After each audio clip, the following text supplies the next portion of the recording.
It wasn't the grand gestures or expensive gifts that caught my attention. No, it was the moment when Tessa, with a smile that didn't quite reach her eyes, casually suggested that Joe and I might want to help with her parents' retirement plans.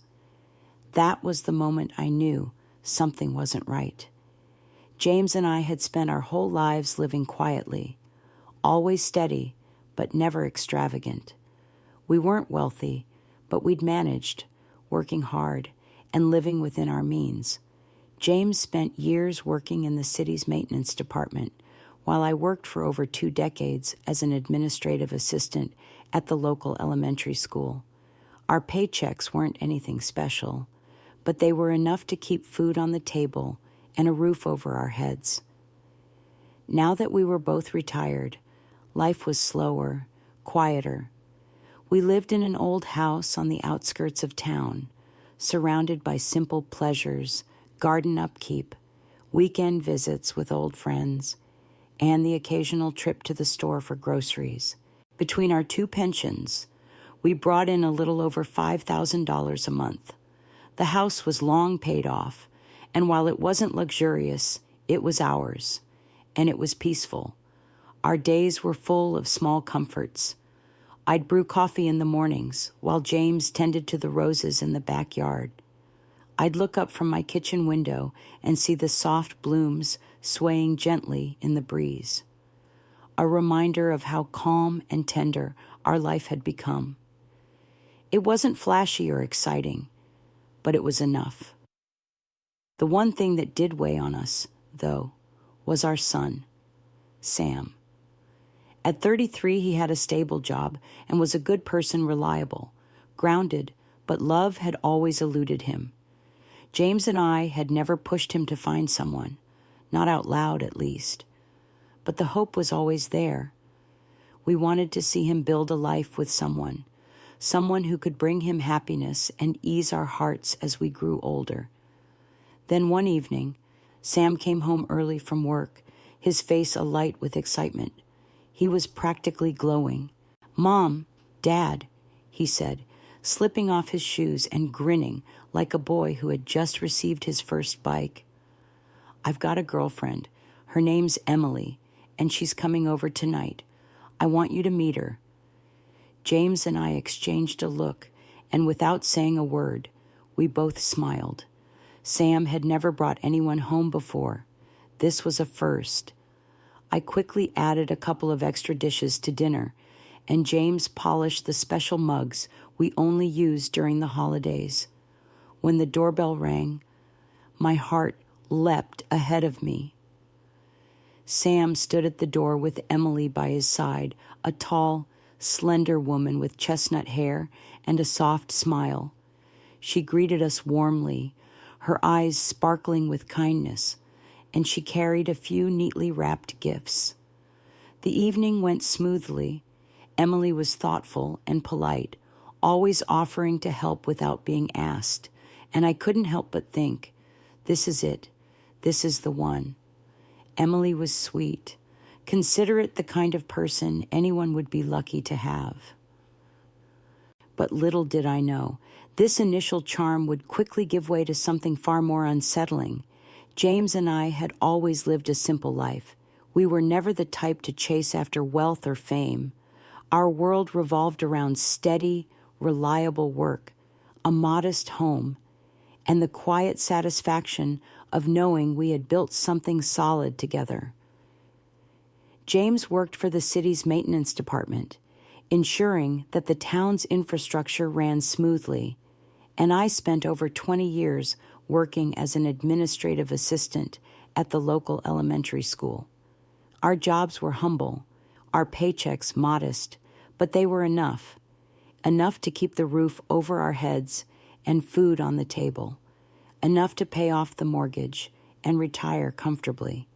Now that we were both retired, life had slowed down, and that suited us just fine. We lived in an old house on the outskirts of the town, a place full of memories and simple comforts. Each morning, James would tend to the small garden in our backyard, trimming the roses or planting new flowers. I would be inside, brewing coffee by the window, and whenever I glanced up, I would see the soft blooms swaying gently in the breeze. It was a reflection of our life now, quiet, calm, but full of tenderness. We didn't have much, but we had enough, and that was all we ever wanted. Our lives were predictable, comforting. Our 2 pensions brought in just over $5,000 a month, and the mortgage on our house had long been paid off. We had everything we needed, and we spent our days doing simple things, running errands, cooking meals, visiting old friends on the weekends. It wasn't glamorous or exciting, but we found peace in it, and that was all we needed. Still, there was one thing that tugged at our hearts: our son, Joe. Joe was 33, had a stable job, and was a good, reliable kid. There was nothing wrong with him, but when it came to love, nothing ever seemed to stick. He had a few relationships here and there, but none of them lasted. James and I had never pressured him about it, at least not directly, but as we grew older, we couldn't help but hope that he would find someone special, someone he could build a life with, someone who could bring him the kind of happiness and peace that we had found. One evening, Joe came home early from work, and we could tell something was different. There was a look on his face, a mixture of bashfulness and excitement that gave it away even before he said a word. "Mom, Dad," he said, slipping off his shoes with a grin that made him look like a kid again. "I've got a girlfriend. Her name is Tessa, and I want you to meet her tonight." James and I exchanged a quick glance, and without saying anything, we both smiled. This was a first. Joe had never brought anyone home before, not once. I hurried into the kitchen, adding a couple more dishes to dinner, while James dug through the cabinets to find our special coffee mugs, the ones we only ever used for Christmas.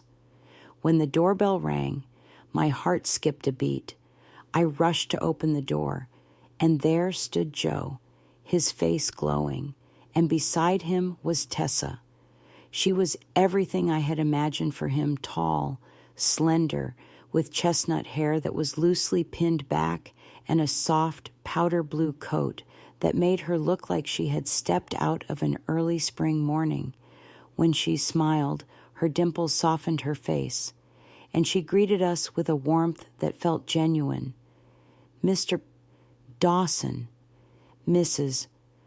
Dawson," she said, her voice as bright and clear as a mockingbird's song outside our kitchen window in April. "It's so lovely to meet you." Dinner went smoothly. Tessa was thoughtful and kind, helping me clear the dishes without being asked, refilling James's coffee when it got low. She didn't talk too much, but when she did, her words were always accompanied by a smile. She was warm, polite, easy to like. At one point, I nudged James under the table, my quiet way of saying, "Look at that. Our boy finally picked a good one." And honestly, that's what I believed. Tessa seemed sweet. She seemed considerate, the kind of girl anyone would be lucky to find. But then, things started to change. Over the next few weeks, Tessa became a regular visitor in our home, usually on weekends. She never came empty-handed. Sometimes it was a box of cookies, other times a bag of imported fruit. Once, she even brought a bottle of wine. It always seemed like she picked exactly what I had mentioned in passing. "Mrs. Dawson, these are the cookies you said you liked last time," she said one weekend, handing me a box. I had to go to 3 different stores to find them. "Mr. Dawson, I heard this wine has a lovely finish. You should give it a try." At first, I was genuinely touched. She seemed so thoughtful, so considerate. It felt like she truly wanted to be part of our family. She was especially warm toward me. She'd link her arm through mine when we went grocery shopping, And at the corner coffee shop, she'd offer to give me a shoulder massage. "Are your shoulders a little stiff lately, Mrs. Dawson?" she'd ask, her tone more tender than my own daughter's. "You've got to take care of yourself. You're not getting any younger." But after a while, something didn't sit right. Her affection always seemed tied to money gifts, favors, and little comments that were just a bit too pointed. One time, we were passing a storefront with a wool coat in the window, one that must have cost over $500. She sighed and said, "That color would look stunning on you. Mrs. Dawson, after Joe and I get married, I'm buying you that coat another time." As we drove past a neighbor's new car, she said, "Joe's coworker is so lucky. His mom gave him a brand new SUV for his birthday. Isn't that the sweetest?" It wasn't just admiration, it was expectation. It was as if she was planting seeds, laying out a blueprint for our future together. James and I started talking about it in private. One evening, he lit a cigarette and leaned against the kitchen doorway, brow furrowed. "That girl talks too smooth," he said, "like she knows what you're about to say before you say it." I handed him a cup of tea and lowered my voice. "She's sweet, sure, but I can't shake the feeling she's not trying to get close. She's trying to get in."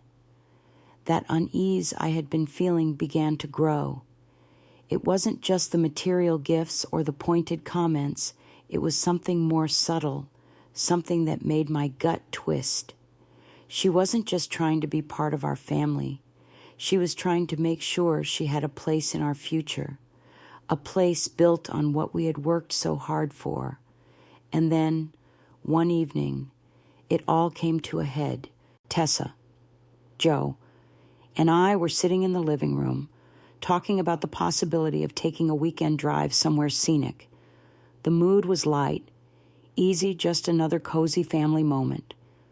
But then, she stopped mid-sentence, her coffee stirring gently in her hand. "Mr. and Mrs. Dawson," she said, looking up at us with a smile that didn't quite reach her eyes. "Joe and I have been talking. Have you two thought about when we might be getting married?" James and I exchanged a glance. Of course, we were happy to hear this news. We nodded, smiling in support. But what she said next sent a chill down my spine.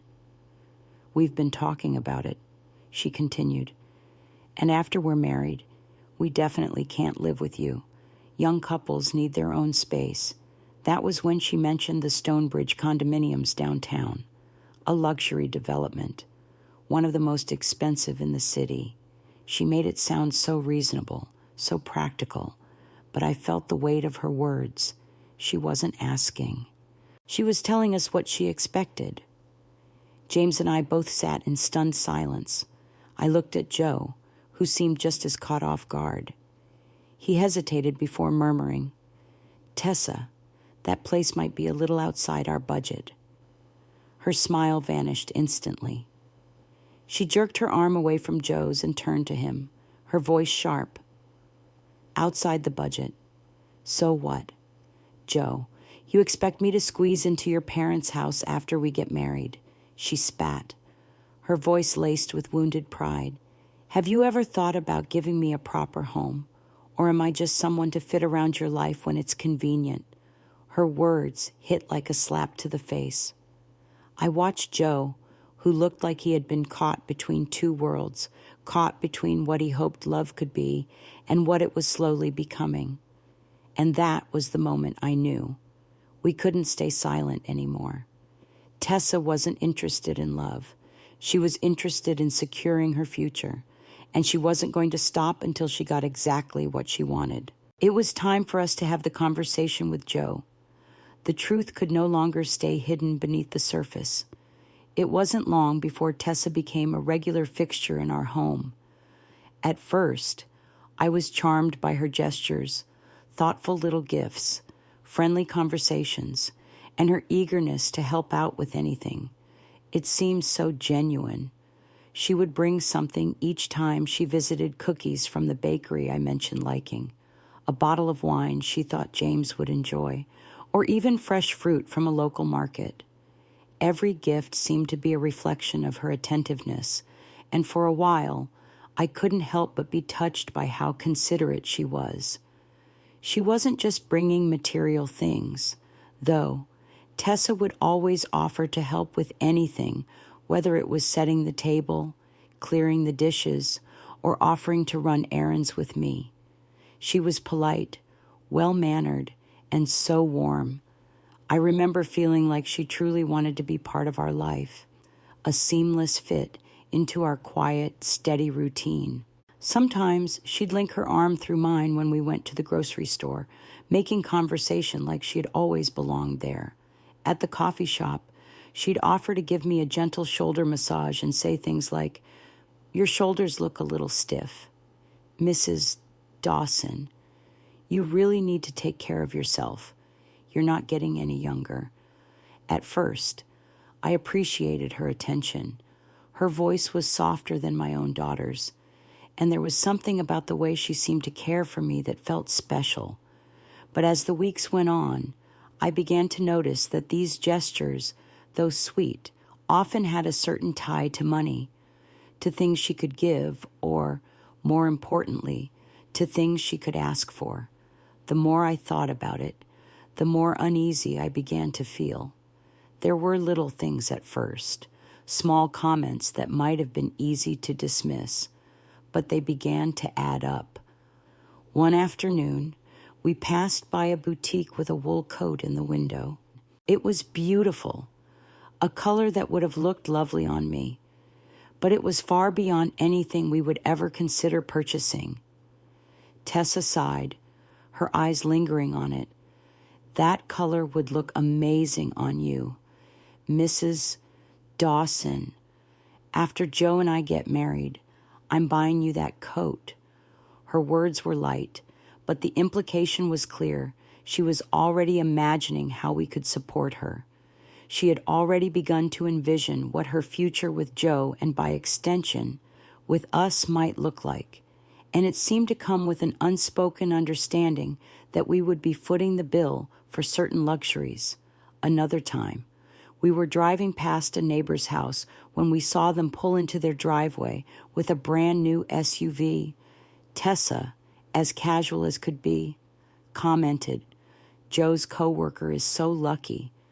His mom gave him a brand new SUV for his birthday. Isn't that the sweetest?" She didn't even need to say it outright. But I could feel it, a quiet suggestion that perhaps we should be doing the same for Joe. That's when I started noticing the pattern. It wasn't just a passing comment. It was as if she was already gauging what we could do for her, what we could give to make her life more comfortable, more secure. But the subtle hints didn't stop there. Tessa often shared stories about other people's weddings and how their families had contributed to buying homes or paying for luxury cars. She would casually mention how a friend's parents bought them a downtown condo, or how another couple's in-laws helped with the down payment on their first home. It wasn't just admiration, it was expectation. She was laying out a blueprint, a vision of the life she expected to have, and what she expected us to contribute to it. The more I heard it, the more uncomfortable I became. James and I began whispering about Tessa's behavior in private. One evening, as we sat at the kitchen table, James lit a cigarette, his brow furrowed as he leaned against the doorway. "That girl talks too smooth," he said, shaking his head. "It's like she knows what you're going to say before you even say it." I nodded, taking a deep breath as I set the cup of tea in front of him. "She's sweet, sure, but I can't shake the feeling that she's not just trying to get close to us. She's trying to get into our lives, to get something from us." James rubbed his chin thoughtfully, his eyes narrowing. "You think she's after more than just Joe, don't you?" "I don't know," I replied, my voice quiet. "But something doesn't sit right with me. It's like every conversation with her somehow leads back to money, what we can help with, what we can provide. It's not just love. It's about what she can get. And that was when it hit me. It wasn't just that Tessa was well-meaning. It wasn't just that she was trying to be part of our family. She was positioning herself in a way that suggested she saw us as a means to an end, a way to secure her future. Every visit, every gift, every compliment seemed to be part of a larger strategy. I couldn't ignore the growing unease in my gut. The more Tessa visited, the more she pushed boundaries. One afternoon, as we sat talking about nothing in particular, she casually mentioned, "Joe and I have been talking about the future. Have you two thought about when we might be getting married?" Her tone was light, like it was the next natural step. We nodded. Of course, but what she said next made me freeze. "After we're married," she continued, "we definitely won't be able to live with you.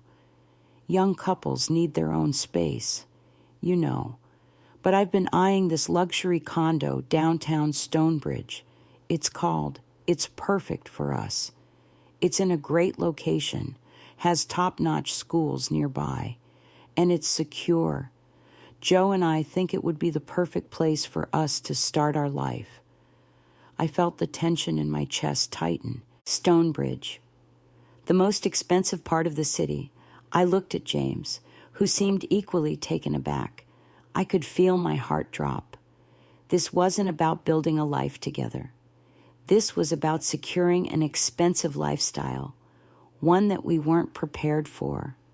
Joe hesitated, his voice almost faltering as he spoke. "Tessa, that place might be a little outside our budget." Her smile vanished instantly. She turned to him sharply, her voice cold. "Outside the budget. So what? Joe, are you expecting me to move into your parents' house after we get married? Is that the plan? Have you ever thought about giving me a proper home?" Her words stung, and I could see the frustration and anger building in her. This wasn't the sweet, considerate girl we had met before. This was a woman who felt entitled to things she hadn't earned. In that moment, I knew something had to change. Tessa wasn't interested in love. She wasn't interested in a family. She was interested in what we could provide for her, what we could give her so that her life would be comfortable, secure, and free of any financial worries. And that wasn't a relationship. That was a transaction. The more I thought about it, the clearer it became. Tessa wasn't just trying to fit into our family. She was trying to buy her way into our future. She was calculating, manipulating, and worst of all, she was using Joe as a pawn in her financial game. And I couldn't let that happen. I had to protect him. It was becoming harder and harder to ignore the subtle changes in Tessa's behavior. At first, I had been charmed by her warmth, her kindness, and the way she seemed so eager to be part of our family. But over time, I began to notice things that raised red flags. It wasn't just her thoughtful gifts or the way she always offered to help around the house. There was something deeper at play. Tessa's actions were beginning to feel less like genuine affection and more like calculated moves in a game where the stakes were higher than love. It started with the little comments. When she first arrived, she had been sweet, considerate, bringing us small gifts like cookies, wine, or imported fruit. I had thought nothing of it at first. After all, who doesn't appreciate a thoughtful gesture? But then I began to notice a pattern. It wasn't just random acts of kindness. Each gift seemed to serve a purpose, almost as if she was trying to lay the groundwork for something bigger. One evening, she handed me a box of cookies with a smile and said, "Mrs. Dawson, I remember you saying you loved these. I had to search 3 different stores to find them." She was always so attentive, so precise in her actions, but there was something unnerving about it. It didn't feel like spontaneous affection. It felt calculated, like she was trying to prove that she could fit seamlessly into our lives. But the real shift began when Tessa started subtly suggesting that we should help support her and Joe financially. The first time it happened, I brushed it off as casual conversation. We were sitting around the table one evening when Tessa mentioned how much better off we seemed compared to some of her friends. She remarked, "Wow, it sounds like you two are doing better than most of my friends who are still working." I smiled and nodded, thinking she was just making small talk. But when she asked, "Is this house fully yours? Have you thought about passing it down to Joe when he settles down?" I caught something in her tone. It wasn't just a casual question. It was a probe. At that moment, I realized that Tessa wasn't just asking about the house because she was interested in our family history or because she cared. No, she was gathering information. She was assessing what we had, what we were willing to give, and whether or not we would be a resource for her. She wasn't trying to build a relationship with Joe out of love. She was trying to secure her future, and the house, along with our pension, was part of that plan. Over the next few months, it became clearer. Tessa's visits were more frequent, and she always came with something, whether it was cookies, wine, or some other gift that she had carefully selected for us. Each time, she seemed to know exactly what we wanted or what we had mentioned in passing, and it was almost as if she was keeping a tally of everything. But what unsettled me more than the gifts was the way she started talking about money, about what we had and what we could give. One Saturday, she casually dropped into conversation that Joe's coworker's mom had given him a new SUV for his birthday, and she sighed with a hint of longing, saying, "Isn't that sweet? I bet that must be nice to have a car like that." I could see the wheels turning in her mind, her eyes calculating what we could offer.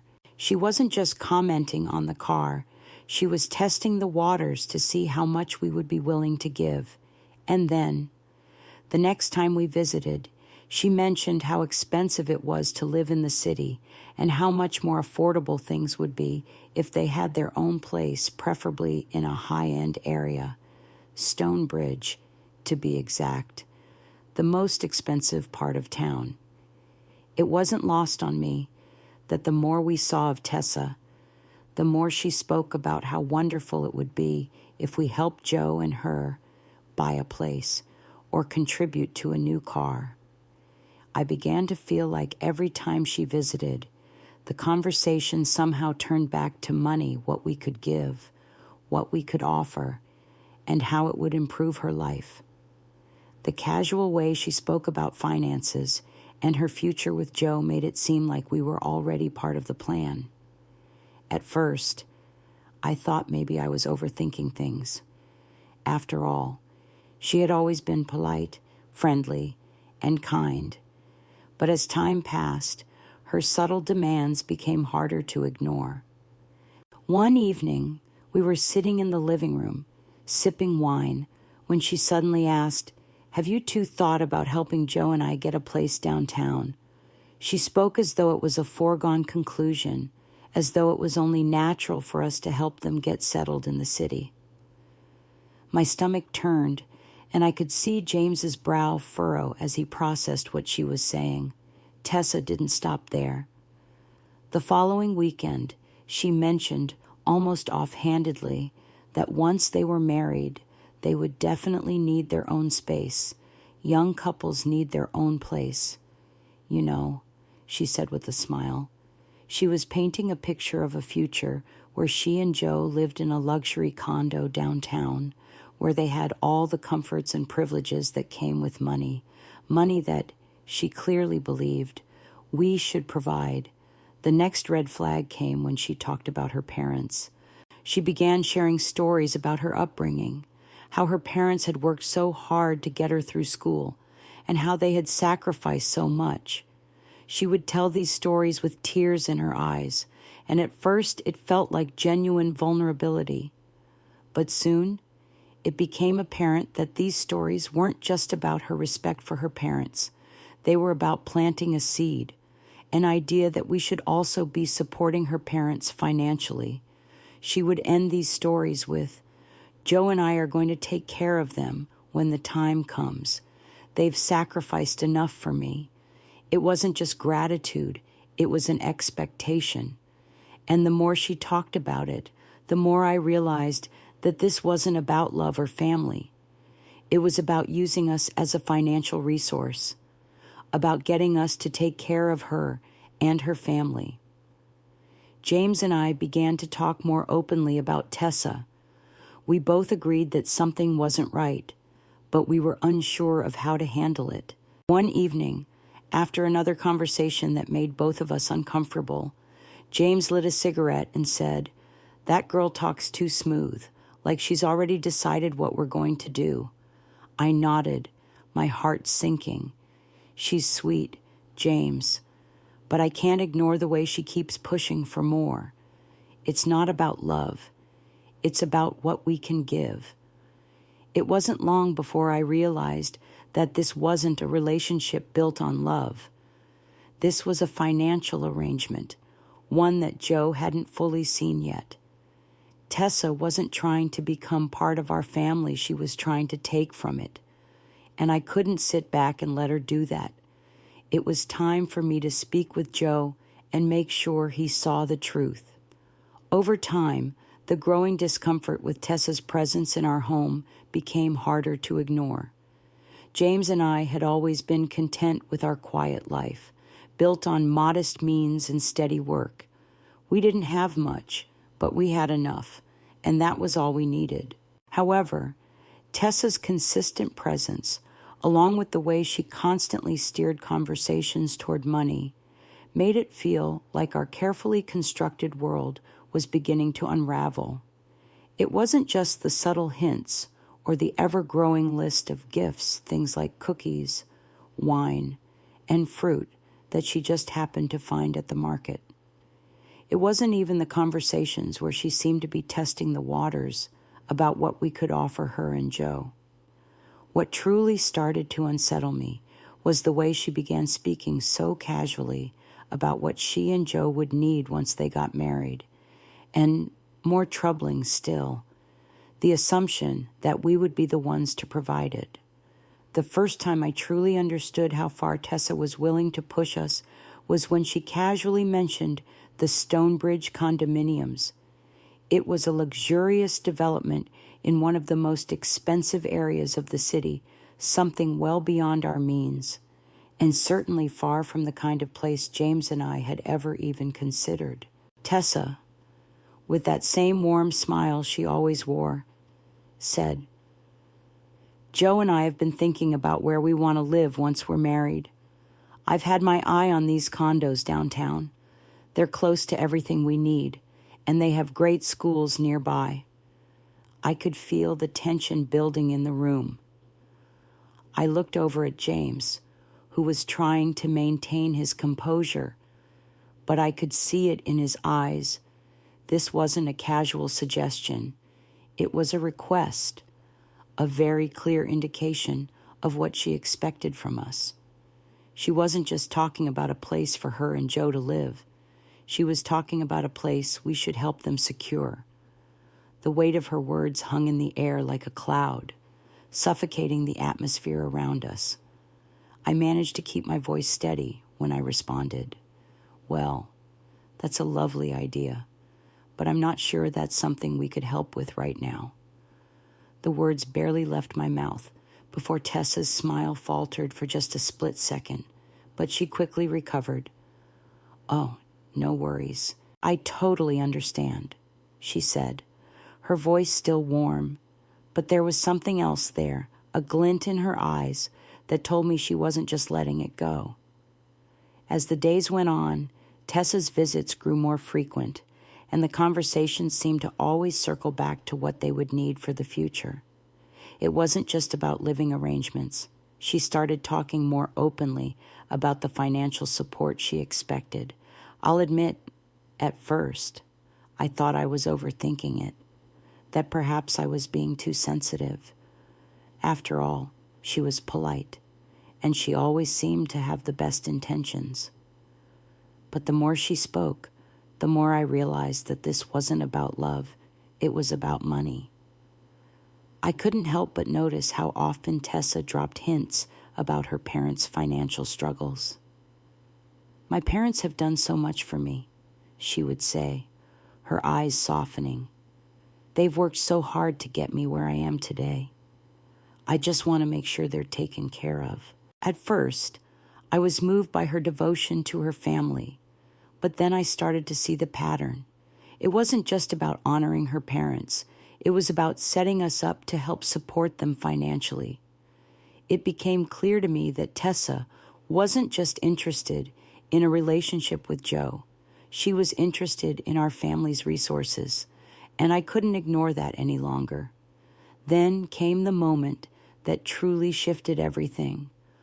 One Saturday, when we were sitting together, talking about weekend plans, she casually mentioned that Joe and she had been discussing their future. "We've been talking about marriage," she said lightly, "and once we're married, we'll need our own space. But I've already been looking at places downtown, and I found a few I really like. Joe says it's a bit out of our budget, but maybe we can get some help from you two." The words hit me like a slap. The expectation was out in the open now. She wasn't asking for support. She was telling us what she believed we should provide. And what she was asking for wasn't just a small favor. It was a huge financial commitment, one that neither James nor I could afford. I could see the look in Joe's eyes, too. He was caught off guard, unsure of how to respond. James and I exchanged a quick, worried glance before I spoke. "Tessa, I think you might be getting ahead of yourself here.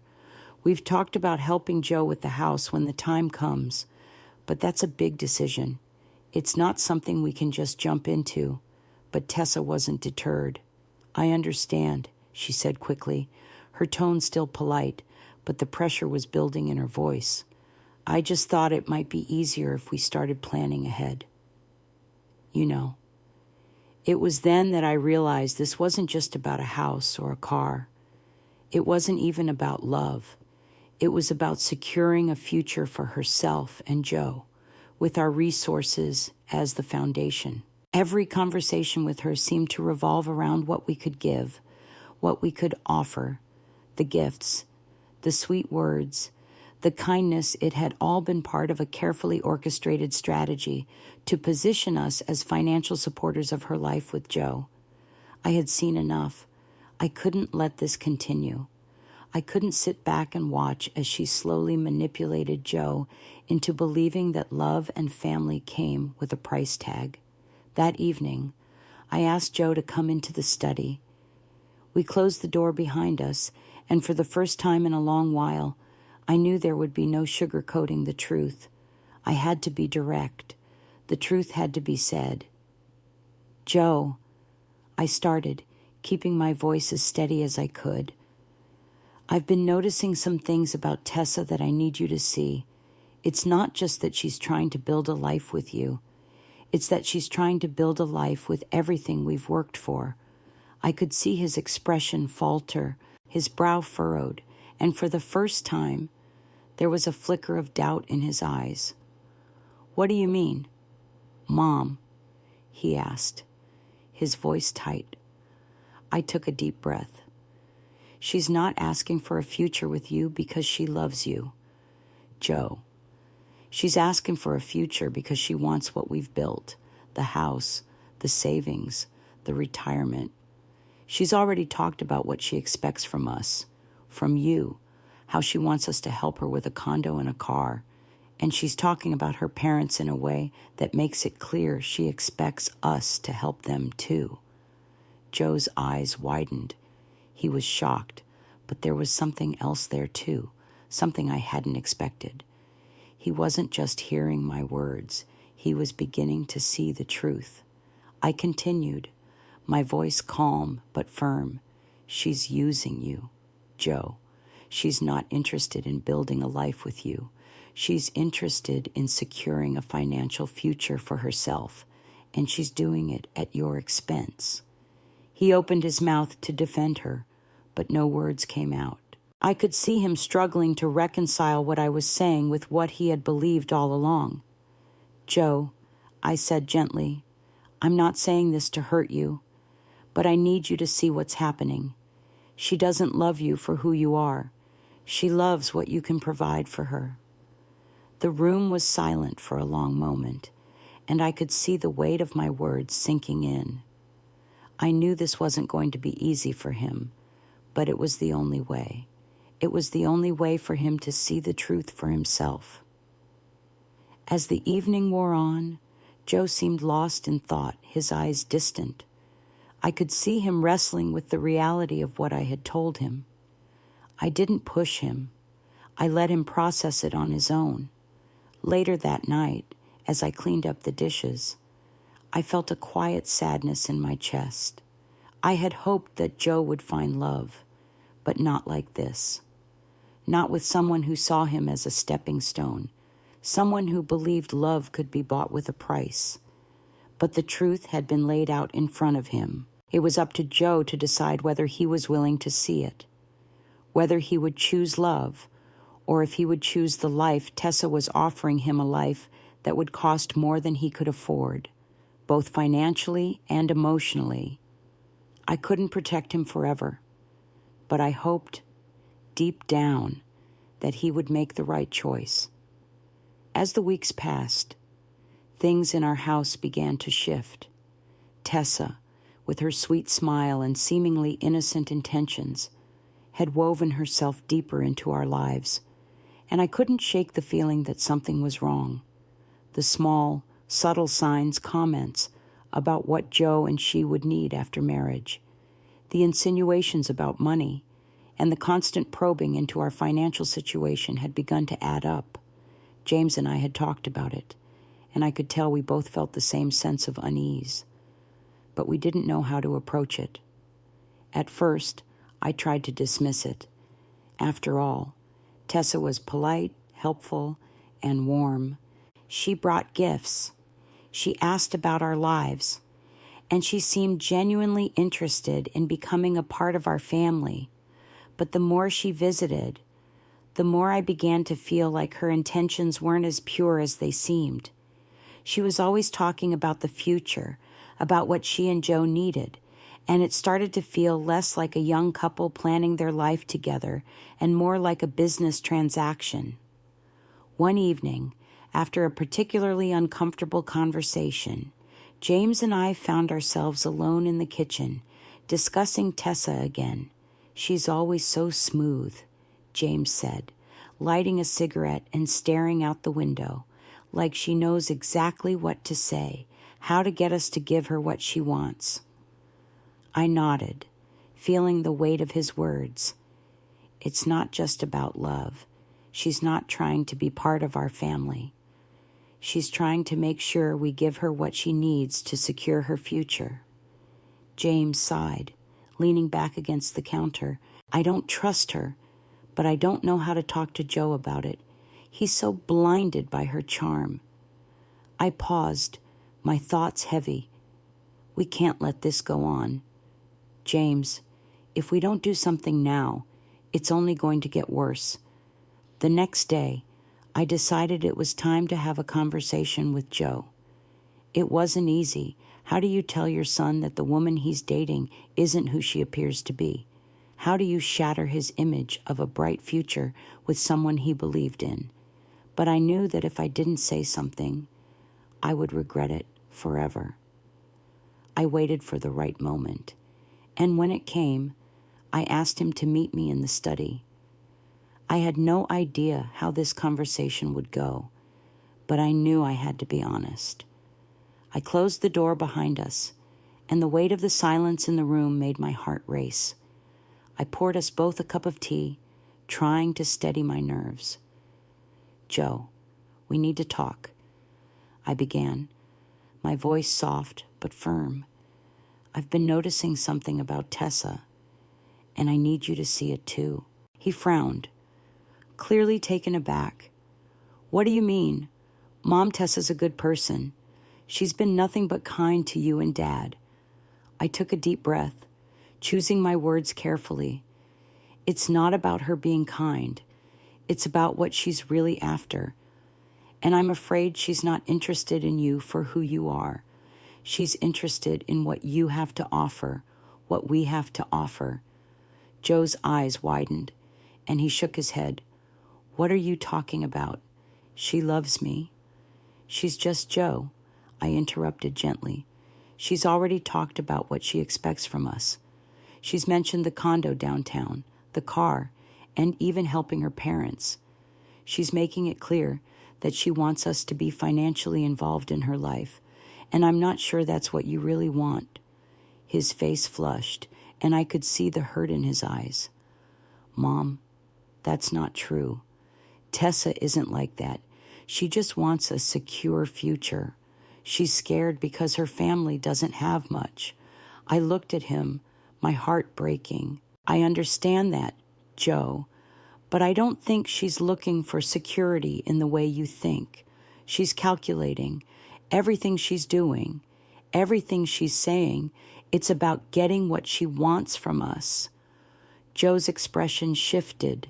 He was struggling, torn between the love he felt for Tessa and the reality of what I was telling him. "She's never asked for anything," he protested weakly. I shook my head. "She doesn't have to ask." "Joe, she's been planting seeds, little by little, testing the waters to see how much we'll give. And it's not just money, it's our time, our resources, our lives." He stared at the floor, clearly processing everything I had said. The room was silent, except for the faint sound of the clock ticking on the wall. I could see the doubt starting to creep into his eyes. It wasn't much, but it was a crack in the foundation of what he believed. "I'm not trying to tear you apart, Joe," I said softly, "but you need to see who she really is. You deserve someone who loves you for you, not because of what you can give, someone who sees your value beyond what you bring to the table." Joe opened his mouth to speak, but closed it again. I could see the struggle in him, the conflict between what he wanted to believe and what he was beginning to see.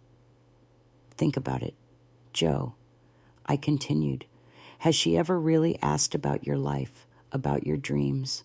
Or is it always about what she can get, what she can have, what she can control for the first time?" I saw a flicker of realization in his eyes. It wasn't much, but it was there. He was beginning to question things, to see the cracks in his relationship with Tessa. I let the silence linger for a moment before I spoke again, my voice steady. "I'm not asking you to make a decision tonight, but I want you to think about what you really want. And when you're ready, I'll be here to talk about it with you." Joe sat there, staring at the floor, lost in thought. I didn't push him any further. I knew he wasn't ready to hear everything, to face the reality of what had been happening.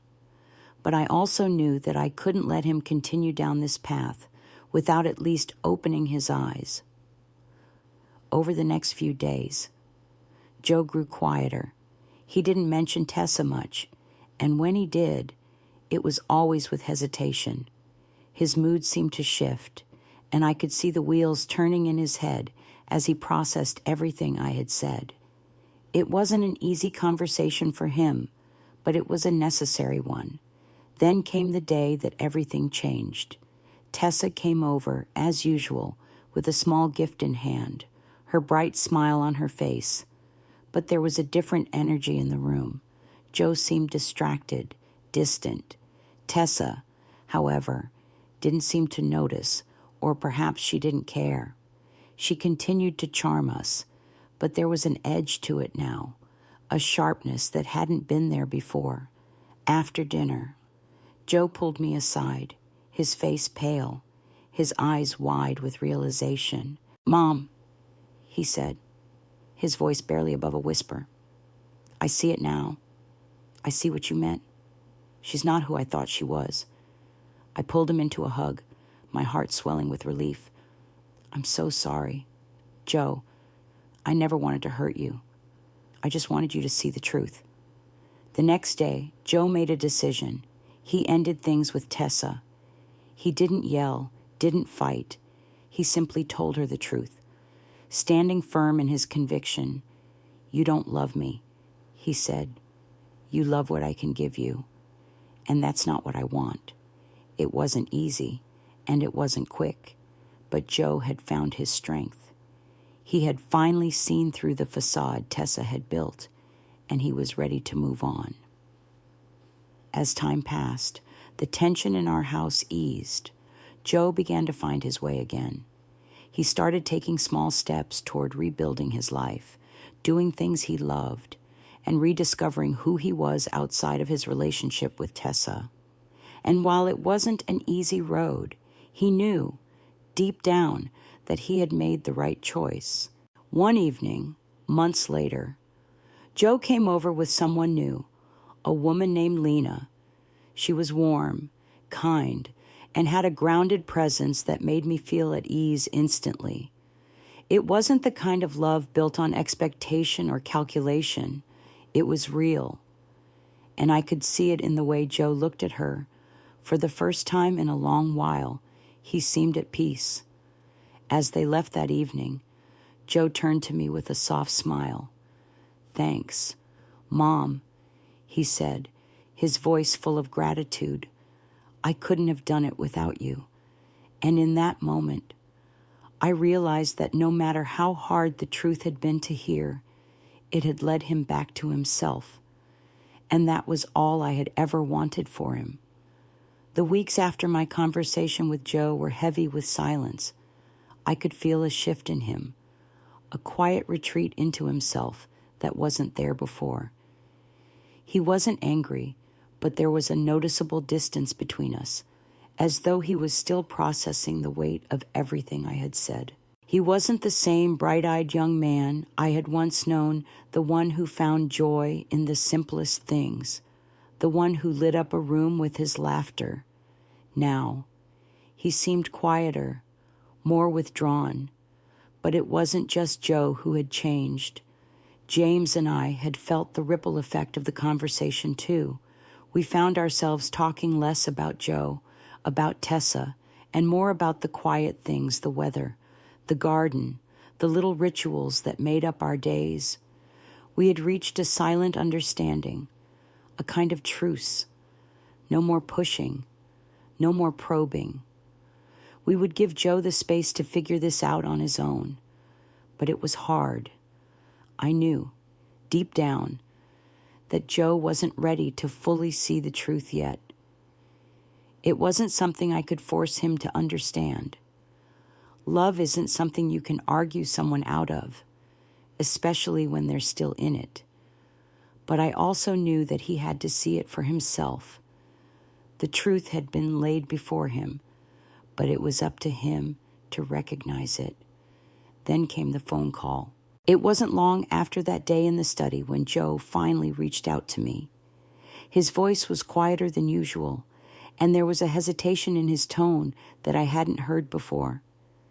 "Mom, can I come over? I think we need to talk," he said. The words hit me harder than I expected. I had prepared myself for this moment, but that didn't make it any easier. I told him to come over, no questions asked, and waited. When he arrived, I could see the exhaustion in his face. It was a kind of weariness that comes from carrying a heavy burden. He wasn't the confident man he had been just a few months ago.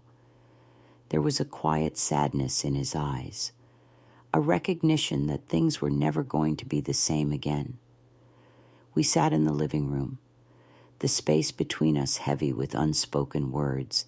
He didn't say anything at first, just sat there, his fingers twisting nervously in his lap. I didn't rush him. I knew he needed time. Finally, he spoke, his voice low and uncertain. Mom, I don't know what to do anymore. I didn't see it before, but now I can. I think you were right. The relief that washed over me was overwhelming, but I didn't show it. I had been waiting for this moment for so long, but I knew that it wasn't the time to say, I told you so, Joe continued, his voice trembling with emotion. I wanted to believe in her so badly. I thought if I just gave more, worked harder, she'd finally feel secure, feel safe. But all I did was lose myself. I didn't see it until now. She wasn't interested in me. She was interested in what I could give her. And it wasn't just me. It was everything I had, our house, our savings, our future. The weight of his words hung in the air like a fog, thick and heavy. My heart broke for him. But at the same time, I felt a deep sense of pride. He had seen the truth, and he had made the decision to walk away from it. It wasn't easy, but he was finally seeing the situation for what it truly was. I should have known, he said softly, his head hanging in shame.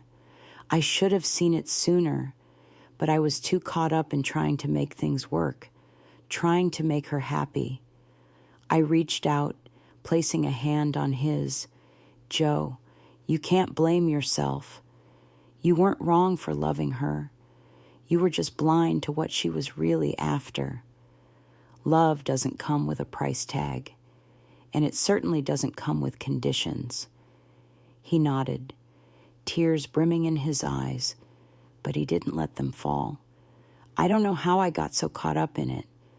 Mom, it just felt like the right thing to do.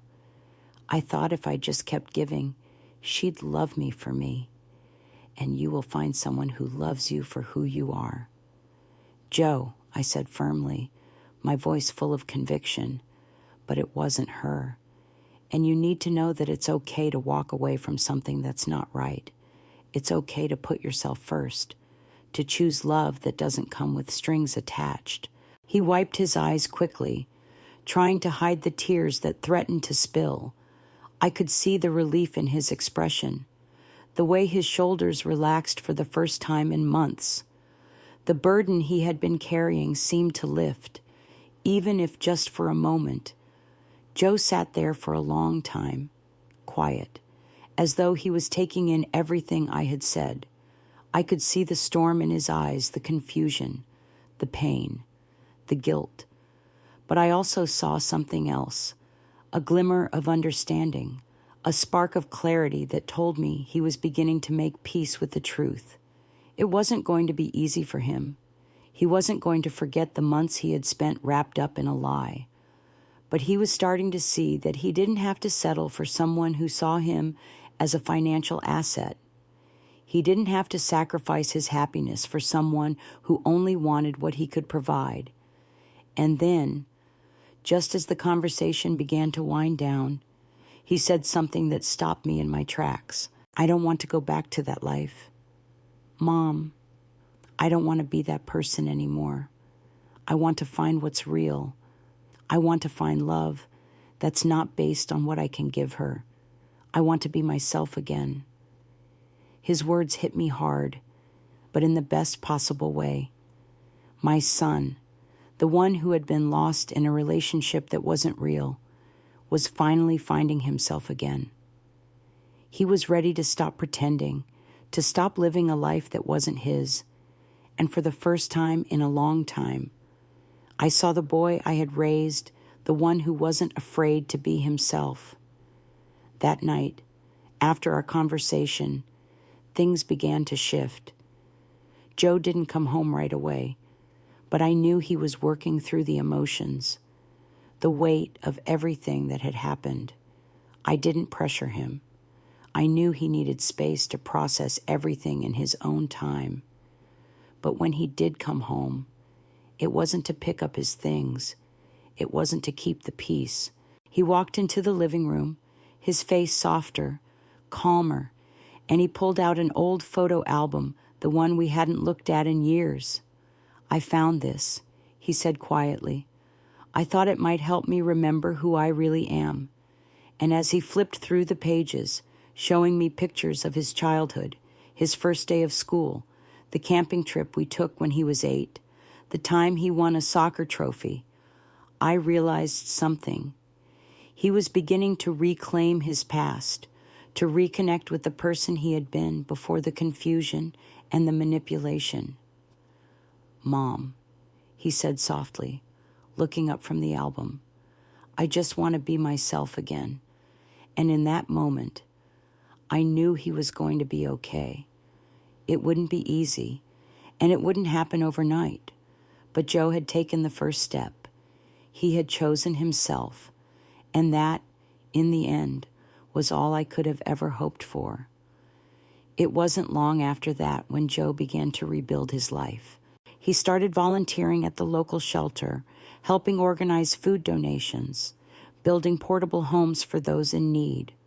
Slowly, he began to find his footing again, to reconnect with the parts of himself that had been buried under the weight of his previous relationship. And with each passing day, I could see the light returning to his eyes. He wasn't rushing anymore. He wasn't trying to prove anything to anyone. He was simply living his life, choosing to love himself first. And I couldn't have been prouder. One afternoon, he came over with someone new, Lena, a woman he had met through his volunteer work. She was grounded, kind, and full of warmth. They made a perfect pair, and as they sat together at the kitchen table, laughing and talking, I realized that Joe had found what he had been looking for all along, someone who loved him for who he truly was, not for what he could give. It was a quiet victory, one that didn't need to be announced or celebrated in grand gestures. But in that moment, as I watched my son, I knew that he had finally found his way home. The days after the dinner with Tessa felt increasingly tense. My heart had been heavy with the realization that our family's peace had been disrupted by someone who wasn't truly interested in becoming part of our lives. As the weeks passed, the unease I felt in the pit of my stomach only grew stronger. It was as if everything had shifted, and I knew deep down that something needed to be done. But how do you confront a situation where love, guilt, and manipulation all collide? How do you tell your child that the person they've chosen isn't who they appear to be? How do you protect them from something that feels like a slow erosion of everything you've built? Joe, however, seemed like he was retreating more into himself. He wasn't angry, but he was quieter than usual.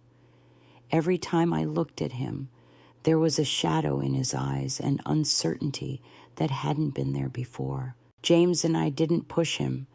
We knew he wasn't ready to talk about it, but every moment of silence felt like the calm before a storm.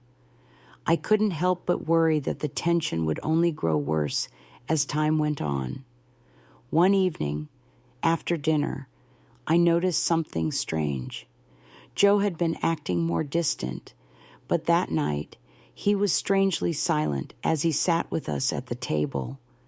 I caught him glancing at me, his eyes full of something I couldn't quite place: guilt, perhaps, or confusion.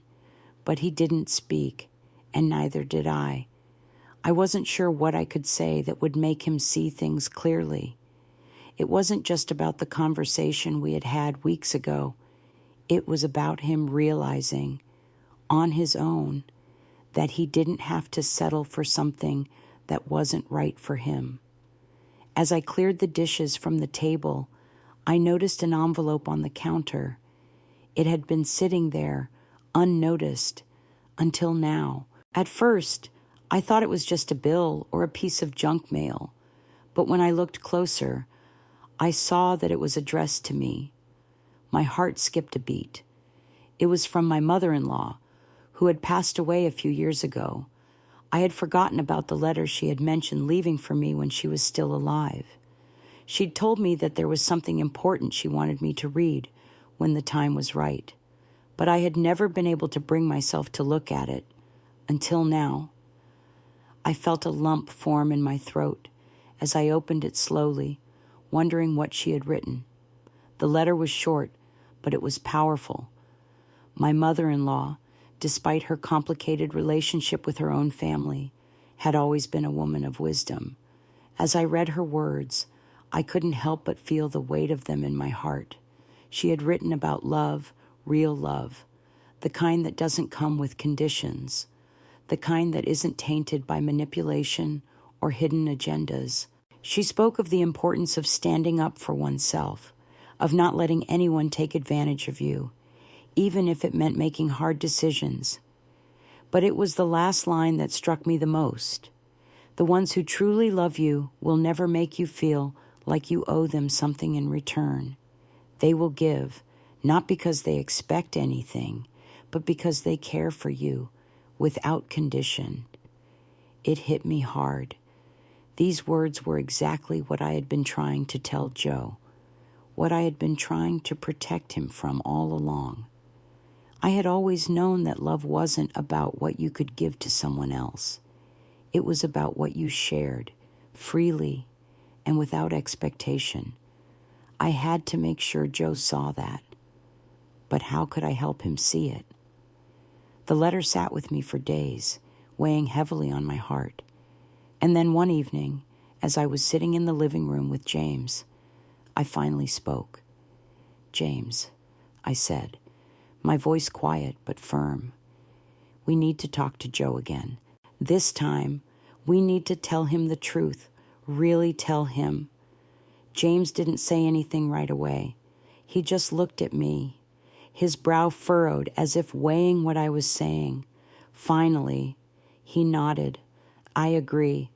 It's not just about what she's doing. It's about making sure Joe understands what love really is, and that it's not about control or manipulation. It's about being free to be yourself, without strings attached." We decided that we couldn't wait any longer. The next day, I invited Joe to sit down with me. This time, I wasn't going to sugarcoat things. I had to make him understand. As we sat in the study, the weight of the moment was palpable. Joe's eyes were tired, the same look I had seen in him for weeks now. He looked like a man caught between two worlds, one that was filled with the promise of a life with Tessa, and the other that was filled with the reality of what I had been trying to tell him all along. "Joe," I began, my voice steady, "we need to talk. I know you've been struggling with everything that's been going on, and I can see the weight of it in your eyes, but I want you to listen to me. Really listen." He nodded, his hands gripping the arms of the chair. "I'm listening, Mom. What is it? I know you want to build a life with Tessa, and I know you care about her. But there's something you need to see, something that's been bothering me, and I think you need to understand it for yourself." Joe looked at me, his expression guarded, but I could see a flicker of vulnerability in his eyes. He was ready to hear the truth. "Tessa isn't the person she's letting you believe she is," I said gently. "She's not interested in you for who you are. She's interested in what you can give her, what your family can give her. You've seen how she talks about what she expects from us, how she subtly manipulates the situation to get what she wants." Joe's eyes widened, and I could see the conflict building inside him. "Mom, that's not true," he protested softly. "She loves me. She just wants a better life for us. For me." I shook my head, my voice firm but kind. "Joe, love isn't about what someone can take from you. It's about what you give freely, without expecting anything in return. Tessa has been using you, Joe, and I don't want you to wake up one day and realize it's too late." Joe sat there in stunned silence. For the first time, I could see that the fog had started to lift. I didn't need to say anything more. He needed to come to this realization on his own. I don't want you to feel like you owe her anything. I continued, my voice softening. I just want you to see the truth, because if you don't, you're going to lose yourself in this relationship. You deserve someone who loves you for who you are, not for what you can give. I paused, letting the words sink in. Joe was quiet for a long time. I could tell that he was finally beginning to process everything. He wasn't angry, but there was a sadness in his eyes, a sadness I hadn't seen before. I know, Mom, he said finally, his voice barely above a whisper. I know. I've been so blind. The relief that washed over me was overwhelming. He had seen it. He had finally understood what I had been trying to tell him, and it wasn't just for me, it was for him. That night, Joe made the decision to end things with Tessa. He didn't need me to convince him any further. He was ready. The weight he had been carrying for so long finally lifted, and he walked away from the relationship that had been holding him back. The next few weeks were quiet. Joe didn't move back home right away, but we spoke more often, and I could see the change in him.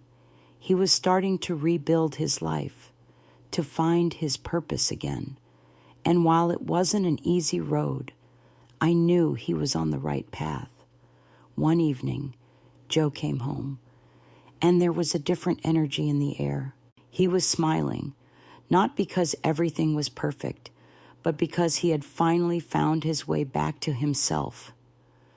And when he sat at the kitchen table with me that night, I could see the boy I had always known, the one who had once dreamed big and never doubted himself.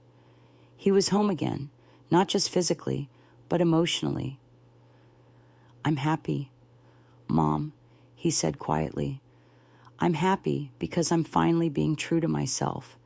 And in that moment, I knew that despite the pain, despite the heartache, Joe had come through stronger than before. He had learned a lesson that would stay with him for the rest of his life, the importance of real love, the kind that doesn't come with strings attached, the kind that is given freely and without expectation. It was a hard road, but Joe had found his way back, and for that, I was grateful. The months following the breakup with Tessa felt like a quiet but profound shift in our household. Joe, once so deeply involved in his relationship with Tessa, seemed to pull back, retreating into himself. The change was subtle at first, but it was undeniable. His light-hearted demeanor, once so vibrant, had dimmed. He spent more time alone, avoiding conversations about Tessa and their future, even though it was clear that his heart was heavy with unanswered questions. James and I noticed the shift immediately. The house felt quieter, the air thicker with unspoken words. We could tell that Joe was struggling to come to terms with everything that had happened. He had been so sure about his relationship with Tessa. He had invested so much of himself into the idea of a future with her. To see him now, lost and unsure, was difficult for both of us. We wanted to help, but we knew we couldn't force him to see the truth. He had to figure it out on his own, even if it meant enduring this period of silence and discomfort.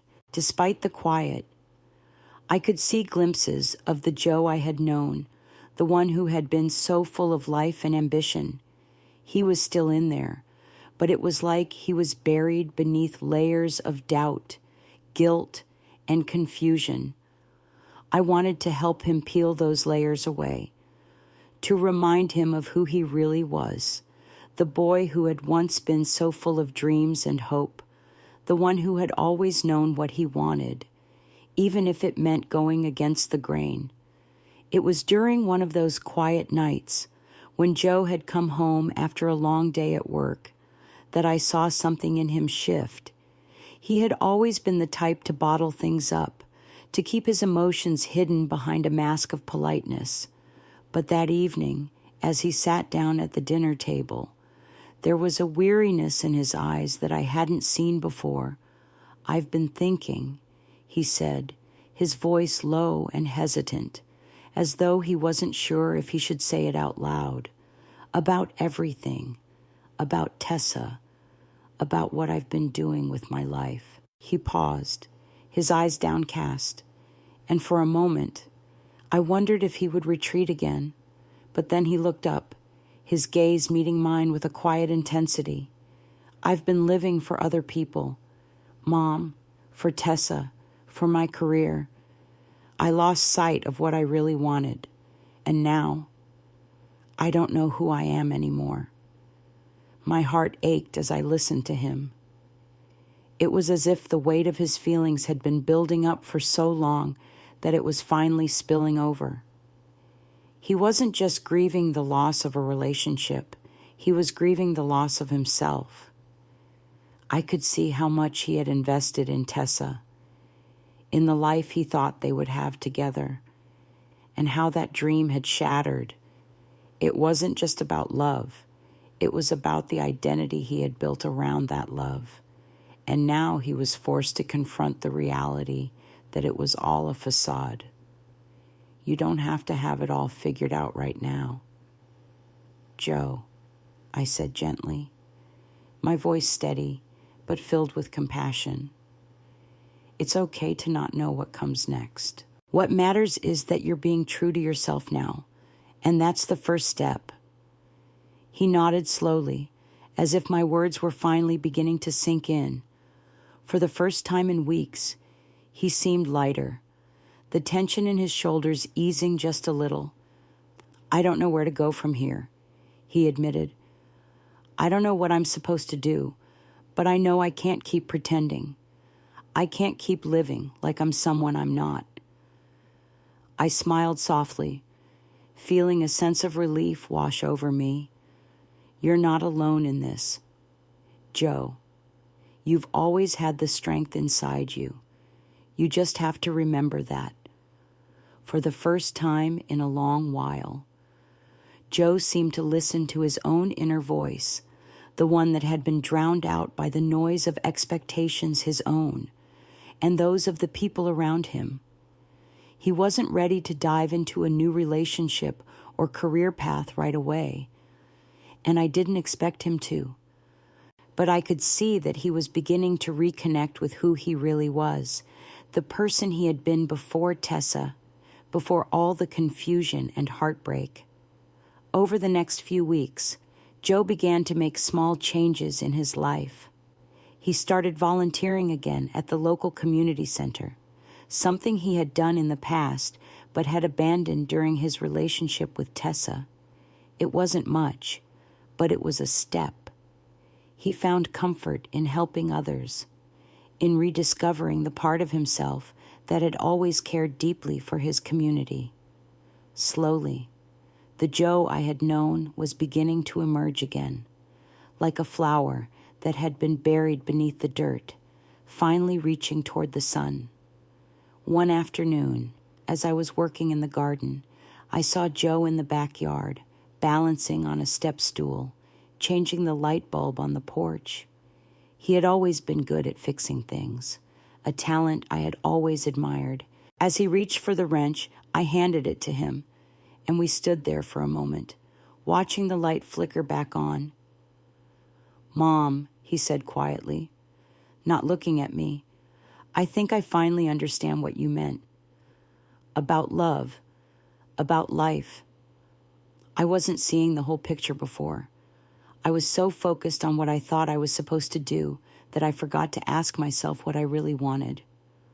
I stood beside him, my heart swelling with pride. "And what is it that you want, Joe?" I asked, genuinely curious. He smiled for the first time in what felt like forever. "I want to be myself again. I want to do what makes me happy, not just what other people expect of me. I want to find work that matters to me, not just the next step in some ladder I never even wanted to climb." His words filled me with a quiet joy, knowing that he had finally found his way back to himself. It wasn't about a dramatic transformation or some grand gesture. It was about Joe reconnecting with his own heart, his own desires. And for the first time in a long while, I saw him not as my son, lost in the turmoil of a broken relationship, but as a young man who was beginning to define his own path. A few weeks later, Joe came by again, this time with someone new, Lena. She was a nurse, calm and grounded, with a kind smile and a steady presence that made me feel at ease. As they sat together at the kitchen table, talking about their day, I could see the change in Joe. He was no longer the man who had been caught between expectations and reality. He was simply Joe, the man he had always been, rediscovered. Over dinner, I watched as Joe laughed with Lena, his eyes light and full of hope. I could see that he had found someone who truly saw him for who he was, someone who didn't ask for anything other than his genuine self. They talked about their shared interests, their plans for the future, but it wasn't about grandiose dreams or promises. It was about being together in the moment, enjoying each other's company. It felt right. Later, as they were about to leave, Joe turned to me with a smile, one that was unburdened and full of warmth. "Thanks, Mom. I figured out what I need to do now. I'm not perfect, but I'm on the right path, and I'm not doing it for anyone but me." As they walked out, I stood by the door, watching them disappear into the night. It was a quiet moment, but one filled with peace. My son had found his way back, not just to me, but to himself, and that was all I had ever hoped for. The next morning, as I sipped my coffee, I couldn't help but feel a deep sense of gratitude. Joe was no longer lost in someone else's expectations. He had rediscovered his own heart, and in doing so, he had found a new beginning. It wasn't the perfect ending, but it was his journey, and it was one that would lead him exactly where he needed to go. After everything Joe had gone through, it was clear that the pain he felt wasn't just about the end of his relationship with Tessa. It was about the realization that love doesn't come with conditions, and the cost of living for someone else's expectations. He had spent so much time trying to meet Tessa's needs, believing that if he just gave more, he could build the life they both dreamed of. But in doing so, he lost sight of what truly mattered himself. When Joe finally understood that love isn't a transaction, something in him shifted. He stopped measuring his worth by what he could offer others and started valuing himself for who he truly was. It wasn't an easy journey, but it was one that led him to rediscover his sense of self-worth and find the courage to walk away from a relationship built on false promises. Love should never come with a price tag. It's not about what you can give to someone else. It's about being accepted for who you are. In a world full of expectations, it's easy to lose sight of your own needs, but true love, the kind that lasts, is unconditional. It doesn't ask for anything in return, but your heart. Remember, the most valuable thing you can give is your authentic self, and you deserve someone who will love you for that, not for what you can provide. If you found this story meaningful, I encourage you to share your thoughts with me in the comments. Have you ever experienced something similar? And don't forget to hit the subscribe button for more stories that inspire and bring real-life lessons to light.